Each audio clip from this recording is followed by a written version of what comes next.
Buenas tardes, estamos con Enrique Avogadro, ministro de Cultura de la ciudad.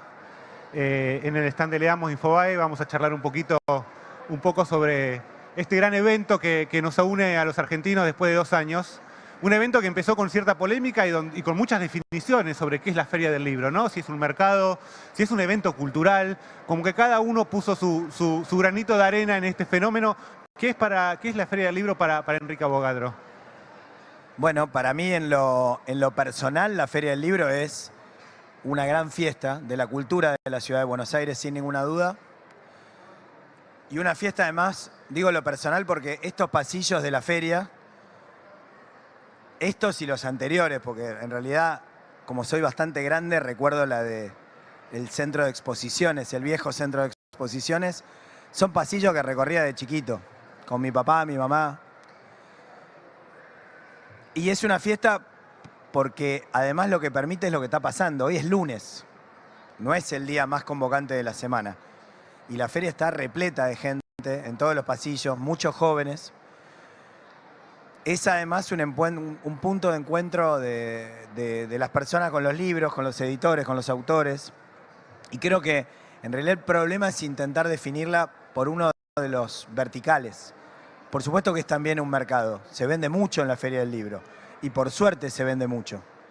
Porque gracias a las ventas que se dan acá en la feria, la industria editorial y particularmente las editoriales más chicas tienen la posibilidad de encarar el resto del año con más holgura.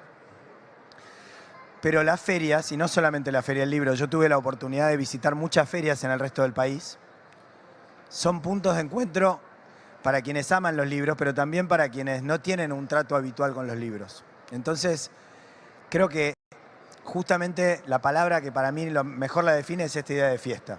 Porque parece efervescente, parece liviano, pero es alegre.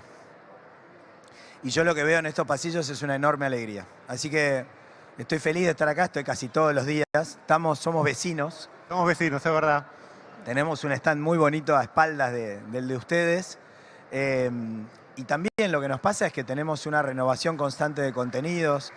En nuestro caso, por 3er año consecutivo, estamos apoyando editoriales independientes para que puedan ser parte de la feria. Las editoriales que ves ahí están en la feria gracias a que hicimos una convocatoria y pueden vender en la feria. De otra manera no podrían haber estado acá. Y es además, la otra palabra que me viene es la de diversidad. Porque es muy divertido para mí caminar los pasillos de la feria y ver la enorme diversidad de propuestas que tiene. En términos de contenidos, en términos de diversidad regional, de propuestas. Así que, nada, yo estoy re contento. Y gracias por la invitación a conversar. No, por favor, gracias. Hay que hablar realmente cerca de esto, ¿no? Sí. Okay. Como adentro del micrófono. Comentabas recién un detalle que no es menor, que es la participación de la juventud, ¿no? Yo, por suerte, he tenido la suerte de trabajar en la feria muchos años, recorrerla también desde chiquito y este año me ha llamado más que nunca la atención, si bien el crecimiento de los booktubers, del literatura juvenil, etcétera, en los últimos años es genial, por suerte, ¿no? Cuando justamente se dice todo lo contrario, que los jóvenes cada vez leen menos, ¿no? Que hay como un espíritu de pesimismo con respecto a la juventud, y en la Feria del Libro es un momento para ver que pasa exactamente todo lo contrario, que estamos mirando quizás, o estamos haciendo un análisis equivocado, o están haciendo un análisis equivocado de este fenómeno. Absolutamente, y creo que es uno de los temas para celebrar sin ninguna duda, que es el hecho de que la juventud tomó por asalto la feria. Nosotros en el stand de aquí al lado estamos suscribiendo al pase cultural y a los chicos y chicas del pase les damos además, tienen la posibilidad de pedir un cupón extra, donde son 2 cupones de 500 pesos cada uno por persona que lo pueden usar para comprar libros. Tenemos un montón y calculábamos que nos iban a sobrar y hoy lunes, todavía faltando una semana, estamos ahí tecleando porque calculamos mal, porque no pensábamos que iba a haber tal cantidad de demanda. Contaba hace un rato, el otro día que estaba por uno de estos pasillos, veo un stand con una fila infinita de chicos, chicas, y me acerco y digo, ¿qué regalan acá? ¿Por qué hay tanta gente? Les pregunto, me dicen, no, es la fila para la caja. Entro al stand y digo, ¿ustedes qué venden? Porque no puede ser que tengan tantos chicos. Y es uno de los sellos especializado en literatura juvenil. El movimiento que hay en literatura juvenil es impresionante. Hice un encuentro también hace 2 semanas con Booktubers, que lo hicimos en la Casa de la Lectura, y te encontrás con influencers, que creo que es una palabra que les queda chico, porque realmente hacen un trabajo increíble promoviendo la lectura. Me acuerdo de Almendra, una chica de 19 años, tiene casi 1 millón de seguidores en TikTok, promueve la literatura de una manera que ni vos ni yo podríamos llegar con el lenguaje a los más chicos. Logra, sin ninguna duda, que muchos chicos y chicas se involucren, se vinculen al libro. Lo hace con una frescura y un amor por la literatura que muchos pierden en el camino. Así que sí, es una de las cuestiones a celebrar. El pase cultural está teniendo también mucha demanda en el mismo stand. Nosotros, el pase cultural es una tarjeta que le damos a los chicos y chicas de la escuela pública secundaria, en la cual tienen plata, y esa plata la pueden usar solamente para actividades culturales, eligiendo lo que quieran. Pueden comprar un libro, escuchar música en vivo, ir al cine, al teatro. El rubro número 1 de uso del pase cultural son los libros. Y creo que tiene que ver con este fenómeno de la literatura juvenil, donde hoy, contrario a lo que se piensa, se lee más que nunca, donde muy probablemente hay consumos cruzados entre las plataformas tecnológicas y el soporte de papel del libro, y donde creo que tenemos mucho para aprender de lo que está pasando particularmente en ese segmento. Bueno, y como decías, también las plataformas tecnológicas son la base para muchos chicos de entrar a la literatura, ¿no? Antes nosotros por ahí esperábamos la crítica en el diario, las recomendaciones, pero hoy, digamos, la información, la cantidad de información que tienen y los lugares para entrar a la literatura son mucho más amplios. Así que, bueno, me alegro mucho que sean lo que más venden sean Hay un libros. dato ahí que me parece interesante, que es que, porque también tiene que ver con la tecnología, que es que particularmente la literatura juvenil está pensada en términos de serialización, pero además en términos de mucha participación de lectoras y lectores. Quiero decir, no es un producto cerrado. Se hacen clubes de fans, se hacen justamente comunidades que de alguna manera permiten la lectura compartida. Incluso, bueno, toda la literatura de fandom, de fanáticos que reescriben de alguna manera las sagas. Creo que hay un dato, porque eso va de la mano de la tecnología, donde la tecnología cada vez más bien usada no es un consumo solamente pasivo, sino de creadores y creadoras de contenidos, donde de alguna manera reinterpreto lo que estoy viendo y genero... Hay un feedback, digamos, un ida y vuelta. Exactamente, y hay una narrativa mucho más compleja porque estoy participando. ¿Tenías algunos autores favoritos cuando hacías lecturas juveniles? Soy más clásico porque no existía, bueno, por ahí existía, pero mis autores favoritos eran Tolkien, principalmente. Me gustaban mucho las novelas de Wilbur Smith en mi adolescencia. Había escenas tórridas de romances y escenas de sexo que a esa edad era interesante de alguna manera consumirlas, al menos en la literatura. Y por supuesto los autores como, bueno, si querés de adolescencia, pero que después continúan en el tiempo. Cortázar, sin ninguna duda, Mario Benedetti.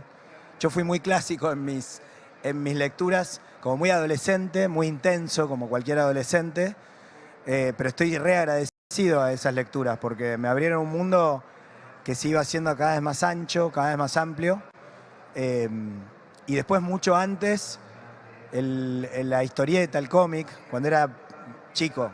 Claro. Como soy un anciano, le robaba a mi papá las Nippur Magnum, el D'Artagnan, el Tony, después Asterix, y de a poquito ir entrando en la literatura, bueno, la historieta como literatura dibujada, ¿no? No, claro, digamos, la literatura no son solo los libros, ¿no? Exactamente. Hay muchos caminos de ingreso. Sí. Hablábamos recién un poco de la gran cantidad de gente de la feria y pensaba un poco de la gran cantidad de gente que hay en realidad después de estos años de parate, ¿no? Estos años de pandemia obligada, donde la actividad cultural tuvo que frenarse un poco. Y bueno, y hay como esta palabra que decías vos que me gusta mucho, de efervescencia, ¿no? Como de estas ganas de compartir, que se notó. Yo me acuerdo de la Noche de los Museos, Total. que fue una locura total la cantidad de gente que participó. Y en Noche de Librerías, también muchísima gente en Calle Corrientes. Hace muy poco el Bafisi, tuvo una enorme cantidad de gente participando, la Bienal de Arte Joven en el Recoleta, y son apenas algunos ejemplos. Y los recitales hoy están en todos lados con entradas agotadas. Creo que hay unas ganas contenidas durante la pandemia de volver a encontrarnos, de encontrarnos a través de la cultura. A pesar de que en pandemia estuvimos también muy activos y buscando resquicios, ¿no? Las actividades al aire libre, la Felva, que fue una feria que inventamos en plena pandemia para que el libro pudiera tener un contacto con las personas. Pero hoy realmente se está viviendo de esa manera y la verdad que para Buenos Aires es extraordinario ver cómo la cultura de vuelta toma las calles, cómo en una feria como esta se moviliza tal cantidad de gente alrededor del libro y de la lectura.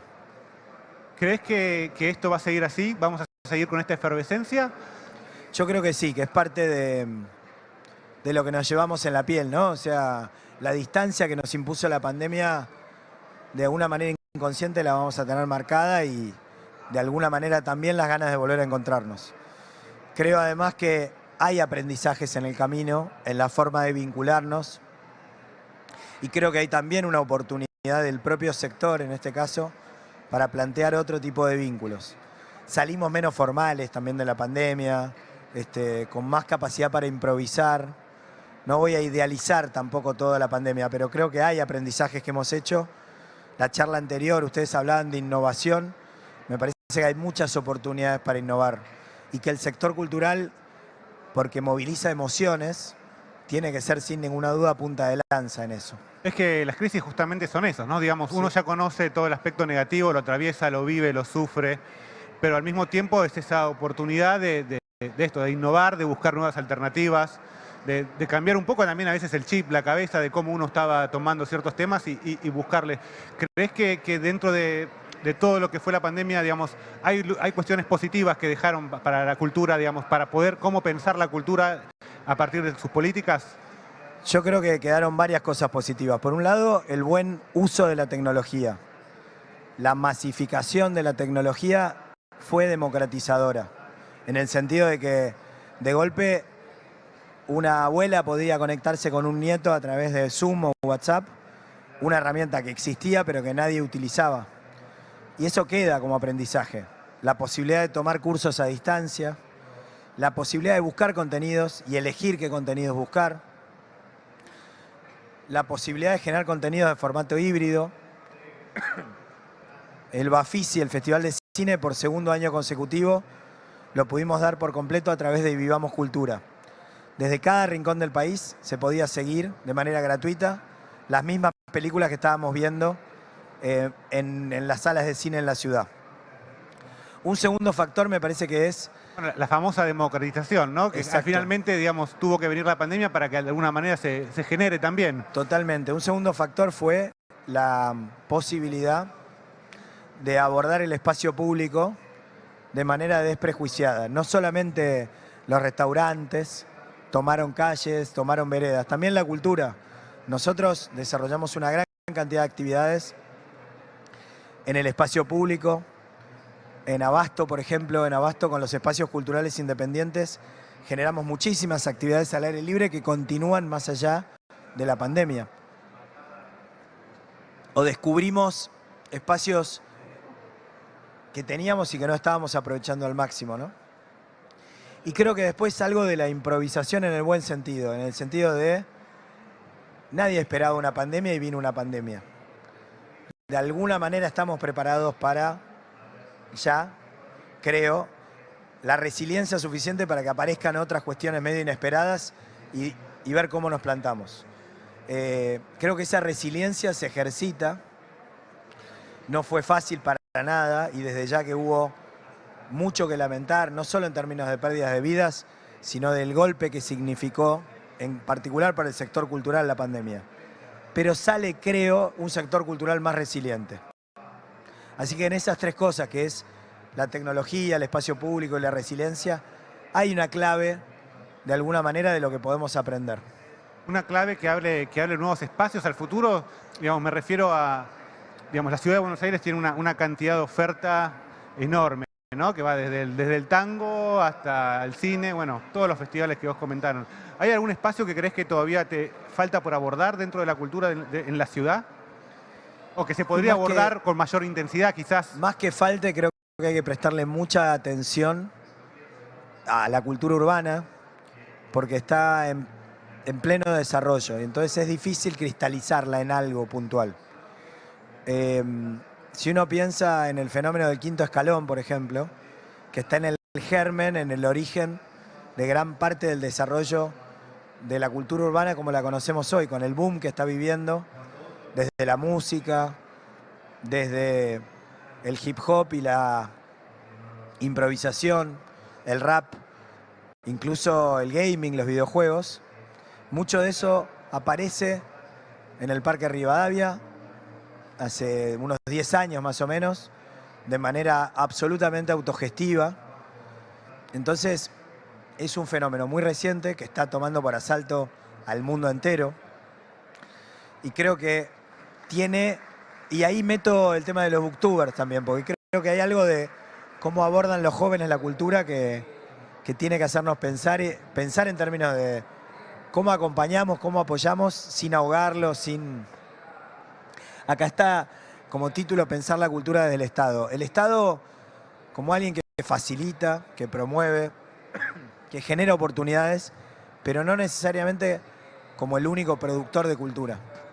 Porque la verdad es que necesitamos mucha cultura independiente. Independiente de todo, de los gobiernos de turno, pero independiente además en su capacidad para crear. Para crear desde el under, para crear desde un lugar que no es el de la cultura mainstream. Ahora, el Estado tiene que igual estar mirando lo que está pasando y de alguna manera, a cierta distancia, ver de qué manera promoverlo. Nosotros la cultura independiente en la Ciudad de Buenos Aires la apoyamos a través de diferentes herramientas. El año pasado lanzamos el primer mes de la cultura independiente. Tenemos herramientas de apoyo económico, pero no solo económico. Hay una situación de diálogo constante con el sector, que en definitiva lo que busca es que el principio básico sea la escucha, el diálogo. Y desde ahí crear nuevas herramientas. Me imagino que tiene que haber mucho un poco de lo que se hablaba en la charla anterior, ¿no? Mucho de innovación y de tratar de adelantarse dentro de lo posible, ¿no? A cuestiones que todavía no están claras en un punto. Sí, y para el Estado es muy difícil. Porque el Estado es un animal grandote, pesado, que le cuesta innovar, le cuesta moverse.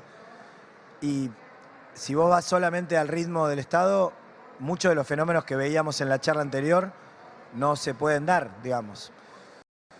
Pero por supuesto que el Estado tiene un rol.